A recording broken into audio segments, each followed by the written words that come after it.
1934. Princess Marina, the wife of Prince George, will be called Princess Marina, the Duchess of Kent, and Marina. Princess Mary, the younger sister of George VI, will be called Princess Mary. Henry Lascelles, the 6th Earl of Harwood, Princess Mary's husband, will be called Harry Lascelles and later Harry Harwood, when he inherited the earldom in 1929 on his father's death. Prince John, the youngest brother of George VI, will be called Prince John and Johnny, as he was known in the family, until his death at age 13 in 1919 from a major epileptic seizure. Other historical and collateral members of the royal family will be known by their given titles. For example, King Edward VII or Edward VII, and Queen Alexandra or Alexandra, the grandparents of King George VI. In the interests of simplicity, the terms His or Her Royal Highness and His or Her Majesty will be avoided, except in specific circumstances or when mentioned in a direct quotation. Prologue.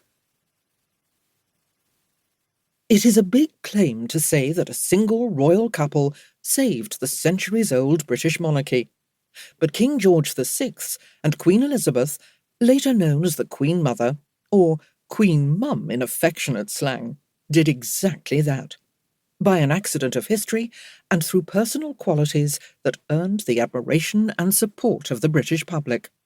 They imparted their values and sense of duty to their daughter Elizabeth, who succeeded her father in 1952. As Queen Elizabeth II, she became the longest reigning monarch in British history, and arguably the most popular. The accident of history was the constitutional crisis provoked by George VI's older brother, King Edward VIII, who abdicated in 1936 because of religious, official, and popular opposition to his intended marriage to the American socialite Wallis Simpson. She had already divorced one husband and was divorcing her second. Because the monarch is the nominal head of the Church of England, which forbade divorced people to remarry in the church, she was considered an untenable choice to be queen. When Edward defied the advice of Prime Minister Stanley Baldwin and insisted on Queen Wallis, Baldwin and his cabinet threatened to resign en masse. In the end, Edward VIII chose Mrs. Simpson over the crown. Shocked by his older brother's decision, George VI nevertheless embraced his destiny. He transformed himself into an exceptional leader through grit and determination. During his 15-year reign, his wife, Queen Elizabeth, was at his side every step of the way, providing support, encouragement, and wise counsel. Their remarkable partnership lasted until George VI's death at age 56.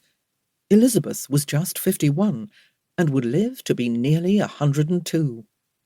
Her 50 years as a widow, the merry Queen Mum, beloved by the British people and throughout the world, have overshadowed the nearly 3 decades of a successful and happy marriage that is the scope of this book. The British actor Colin Firth said he had no idea that the Queen Mother had been George VI's wife until he made the Oscar-winning film The King's Speech, about the monarch's struggle to overcome a crippling stammer. Crucial to the marriage of King George VI and Queen Elizabeth were the qualities of duty and service they exemplified, especially during Britain's ordeal in World War II. From the earliest days of the war, Adolf Hitler targeted the King and Queen. His bombers hit Buckingham Palace 9 times. On one occasion, they nearly succeeded in killing the monarch and his Queen consort. As I began my research into the lives of George and Elizabeth, I soon realized that her life was more deeply entwined with that of the king than is generally known.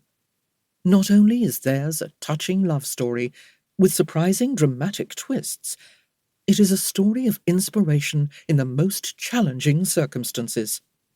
Repeated personal tragedies and ailments, the ravages of 2 world wars, and a terminal illness.